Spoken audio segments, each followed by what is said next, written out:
տարածաշրջանում ոչ բնիկի սինդրոմ։ Այն մտածողությունը, որ մենք եկել ենք ստեղ,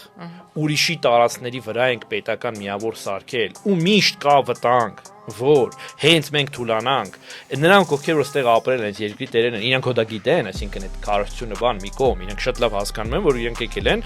հույների, արաբների, հայերի, չգիտեմ, այլոց տարածքներում, իրանք պետական միավոր են սարքել։ Եվ եթե այսօրվա բառերով ասենք, իրանք քաղաքական ստարտափը, իրանք քաղաքական պրոյեկտը հակոտնյա է, հակասել է տարածաշրջանի ժողովրդների պրոյեկտներին։ Եվ այստեղ այ միջերոց հայ-թուրքական հակամարտության բանալին, այլ ոչ թե ցեղասպանությունը կամ այլ բան է, հա։ Հիմա իրենք որ այդ գիտակցությունը ունեն, դա իրանք անդադար դրթում է պատրաստ լինել, զգոն լինել եւ երբեք չթուլանալ, եւ սա բառացի համարյա բոլոր կառավարությունները այս կամ այն ձևով ինչ որ ձև բանաձևել են տվել են։